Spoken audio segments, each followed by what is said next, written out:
Students, Brønsted-lorry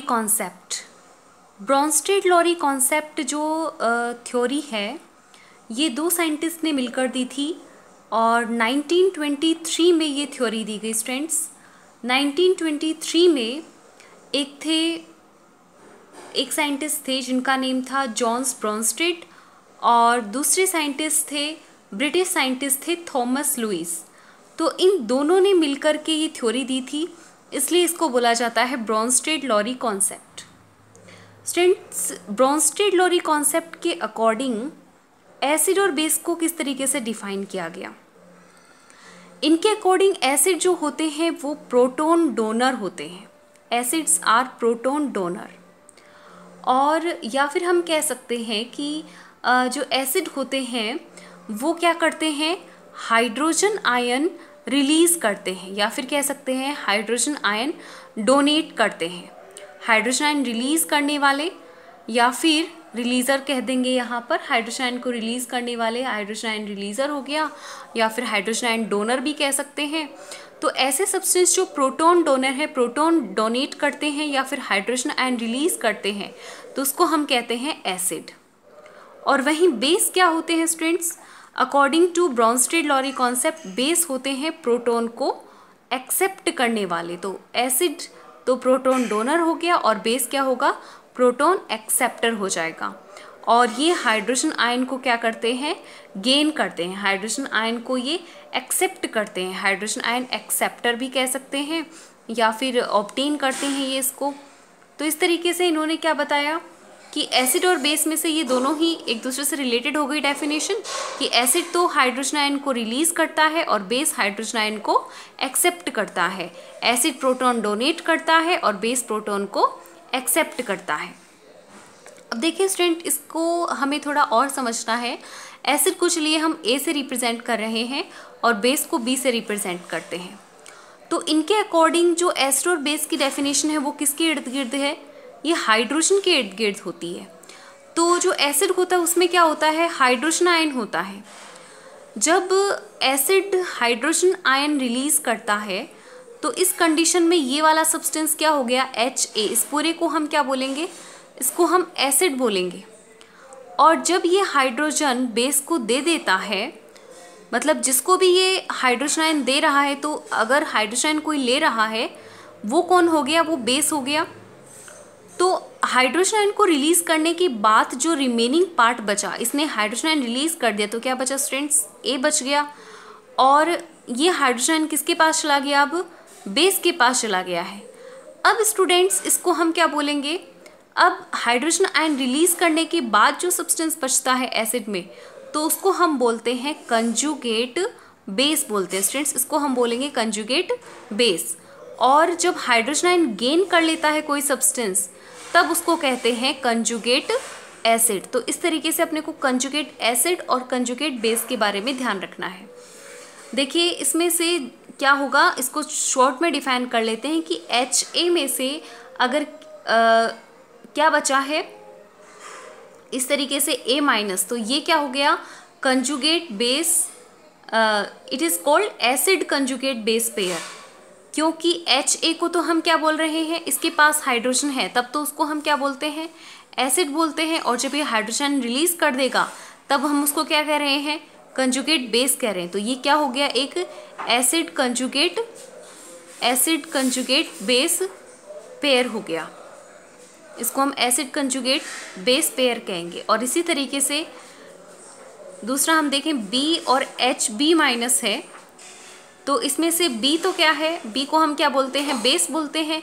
और जब इसमें हाइड्रोजन ये गेन कर लेता है तब इसको क्या कहते हैं, हम कंजुगेट एसिड कहते हैं। तो ये हो जाएगा कंजुगेट एसिड। तो इसको हम बोलेंगे बेस कंजुगेट एसिड पेयर बोलेंगे। तो इस तरीके से इसमें अपने को ध्यान रखना है कि एसिड ने जब उसके पास हाइड्रोजन आयन था तब तो वो एसिड है, और जिसको वो हाइड्रोजन आयन रिलीज़ करेगा वो खुद बेस है। हाइड्रोजन आयन रिलीज़ करने के बाद जो बचा वो हो गया कंजुगेट बेस, और हाइड्रोजन आयन गेन करने के बाद जो बन गया वो है कंजुगेट एसिड। इसको थोड़ा एग्जांपल से समझते हैं स्टूडेंट्स। जैसे अपने पास है वाटर H2O और NH3। ये है, इसको हम बोलते हैं अमोनिया, और एक्वस स्टेट में लेंगे इसको हम। अब देखिए इसमें से H2O है, तो इसका हम इधर आयनाइजेशन कर लेते हैं, हाइड्रोजन अलग और OH अलग, H और OH को मिलाएंगे तो H2O ही बनता है। अब मान लीजिए कि ये वाटर है, ये अपने में से हाइड्रोजन आयन को क्या कर रहा है, रिलीज़ कर रहा है, डोनेट कर रहा है, और ये अपने में से एक हाइड्रोजन आयन किसको दे देता है, ये एक हाइड्रोजन आयन इस NH3 को दे देता है।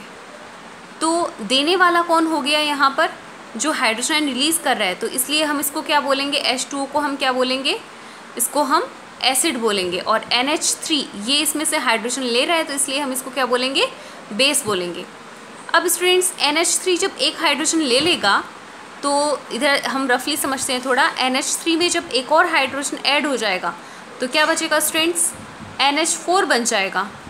तो इधर हो गया NH4, और इसने एक हाइड्रोजन अपने में से हटा दिया, तो H2O था उसमें से एक H हट गया, तो क्या बचा स्टूडेंट्स, OH बचा। तो यहाँ पर हम लिख देंगे OH माइनस आयन है, हाइड्रोक्साइड आयन। तो अब ये जो NH4 है ये एक्वस स्टेट में ही रहेगा, और हाइड्रोक्साइड आयन है ये भी एक्वस स्टेट में रहेगा। अब ये जो हाइड्रोजन आयन को गेन करने के बाद जो बचा, तो उसको हम क्या बोलेंगे स्टूडेंट्स, कंजुगेट एसिड बोलेंगे। तो ये जो सब्सटेंस है वो क्या हो गया, कंजुगेट एसिड हो गया। और OH minus ion, hydrogen ion हटने के बाद बचा है, तो इसको हम क्या बोलेंगे, कंजुगेट बेस बोलेंगे। तो इस तरीके से अपने को कंजुगेट एसिड और कंजुगेट बेस के बारे में समझना है। अब इसमें भी क्या था स्टूडेंट्स, एसिड और बेस को हम कब डिफाइन कर पा रहे हैं, जब हाइड्रोजन को कोई डोनेट कर रहा है और कोई एक्सेप्ट कर रहा है। तो हाइड्रोजन की अब्सेंस में ऐसे कुछ एसिड भी होते हैं, जैसे मान लीजिए कार्बन डाइऑक्साइड है, SO2 है, BF3 है। तो ऐसे भी कुछ सब्सटेंस है जो एसिडिक और बेसिक बिहेवियर शो करते हैं। तो इसमें ना तो हाइड्रोजन है, ना कोई हाइड्रोजन गेन कर रहा है, ना कोई हाइड्रोजन लॉस कर रहा है, फिर भी इनको एसिडिक और बेसिक बिहेवियर में हम रिप्रेजेंट करते हैं। तो ऐसी कंडीशन में यानी कि सीधा सा है कि ब्रॉन्स्टेड-लॉरी कॉन्सेप्ट के अकॉर्डिंग हम एसिड और बेस को तब डिफाइन नहीं कर पाते जब उसमें हाइड्रोजन आयन अब्सेंस होता है, हाइड्रोजन प्रेजेंट नहीं होता, हाइड्रोजन को गेन और लॉस नहीं करते हैं, तब भी कोई सब्सटेंस एसिड और बेसिक बिहेवियर शो करते हैं। तो ऐसी कंडीशन में हम उनको डिफाइन नहीं कर सकते। इसमें क्या ड्रॉबैक हो जाएगी कि this theory is not clear about aprotic acid and bases like carbon dioxide, sulphur dioxide and bromine, ये जो है BF3 है। तो इस तरीके से हमें क्या करना पड़ेगा कि एक नई थ्योरी के बारे में सोचना पड़ा, और वो बेस थी फिर इलेक्ट्रॉन्स के बेस पर डिपेंडेंट थी। तो उसके लिए फिर अलग थ्योरी लुईस कॉन्सेप्ट आई, लुईस कॉन्सेप्ट को डिफाइन किया गया। तो सीधा सा एक बार फिर से रिपीट कर लेते हैं कि जो ब्रॉन्स्टेड-लॉरी कॉन्सेप्ट है ये 1923 में 2 साइंटिस्ट की हेल्प से दी गई। एक तो थे इसके अंदर ब्रॉन्स्टेड थे, जॉन्स ब्रॉन्स्टेड थे, और ये डेनिश साइंटिस्ट थे, केमिस्ट थे। और जो दूसरे थे लॉरी, तो इनका नेम था, ये ब्रिटिश साइंटिस्ट थे, थॉमस लॉरी। इन्होंने मिल करके और एक डिफरेंट थ्योरी दी एसिड और बेस की। और इसके अकॉर्डिंग क्या होता है कि एसिड जो होते हैं, acid are proton donor and base are proton acceptor, या फिर कह सकते हैं कि acid release hydrogen ion, acid are hydrogen ion releaser and base are hydrogen ion acceptor. Acid hydrogen ion release करता है और बेस हाइड्रोजन आयन को गेन करता है। एसिड हाइड्रोजन आयन रिलीज करने के बाद कंजुगेट बेस कहलाता है, और बेस हाइड्रोजन आयन गेन करने के बाद कंजुगेट एसिड कहलाता है। तो इस तरीके से इसको डिफाइन किया गया। इसके एग्जांपल में देख लेते हैं कि वाटर में से जब हाइड्रोजन आयन अमोनिया को दिया जाता है तो वाटर तो हो गया एसिड और अमोनिया हो गया बेस, लेकिन जब अमोनिया हाइड्रोजन गेन कर लेता है तो NH4 आयन बन जाता है, और वाटर में से हाइड्रोजन रिमूव हो जाता है तो हाइड्रोक्साइड आयन बचता है। तो ये अमोनियम जो है ये तो कंजुगेट एसिड होगा गेन करने के बाद, और ये रिलीज़ करने के बाद कंजुगेट बेस बन जाएगा। तो इस तरीके से हम इसको एग्जाम्पल से एक्सप्लेन कर सकते हैं। लेकिन इस थ्योरी में एक ड्रॉबैक है कि इसमें एसिड और बेस को हाइड्रोजन के साथ ही डिफाइन किया जा सकता है। Without hydrogen we can not define acid and base according to Bronsted Lowry concept. तो इसके लिए लुईस कॉन्सेप्ट आगे फिर एक्सप्लेन किया गया।